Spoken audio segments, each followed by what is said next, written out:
देखियो गालिब से फिर उलझा कोई, काफिर खुला और वली पोशीदा।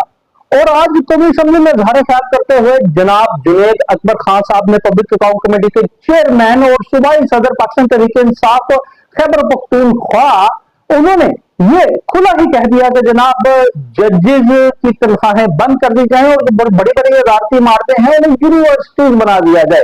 और उन्होंने यहीं पे इक्तफा नहीं किया, वो यही नहीं रोके, उन्होंने मजीद ये भी कहा कि मुझे हैरत है उन माओ पे जिन्होंने इन जैसे बच्चे पैदा किए जो इंसाफ नहीं कर सकते। और ये बात उन्होंने कह दी, और क्यों ना कह सकते हो, क्योंकि हमारे मुल्क में जमहूरियत का दौर हो रहा है, सबको आजादी है। मगर क्या वाकई हमारे मुल्क में जमहूरियत है? क्या ये जमहूरियत आपको मुझे ये इजाजत देगी कि हम कहीं पब्लिकली यही बात कर दें और हम काबिल गिरफ्त ना हो? और वो चेयरमैन पब्लिक अकाउंट कमेटी ने फ्लोर ऑफ द हाउस ये बात कर दी। मगर दूसरी जब हम देखिए तो कॉन्स्टिट्यूशन ऑफ पाकिस्तान है जो वो इक्वालिटी ऑफ सिटीजन की भी बात करता है, यानी तमाम जो शहरी हैं वो बराबरी के हकूक रखते हैं। तो क्या वाकई ये जमहूरियत या कॉन्स्टिट्यूशन ऑफ पाकिस्तान जो बराबरी की बात करता है वो बराबरी है?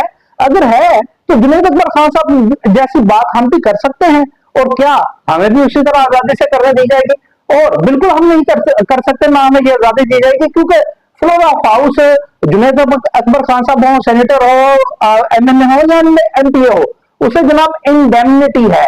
तो फिर वो कॉन्स्टिट्यूशन ऑफ पाकिस्तान जो बराबरी की बात करता है वो कहां है? और अगर बराबरी है तो फिर इंडेमनिटी किस चीज की? या फिर ऐसा है कि हमारे मुल्क में जमहूरियत है जो वो सिर्फ नाम की है, या फिर कॉन्स्टिट्यूशन है जो उसे फॉर्मुलेट किया गया है, निडेट किया गया है, या उसे जो राइट किया गया है उसे भी री राइट रीविजिट करने की जरूरत है कि अगर equality of citizen before law है तो फिर इंडेमनिटी किस चीज की? और अगर इंडेमनिटी नहीं है तो फिर आम आदमी भी वो बात क्यों नहीं कर सकता जो फ्लोर हाउस खड़े होकर कोई भी पार्लियामेंटेरियन एमएनए एमपीए कर सकता है?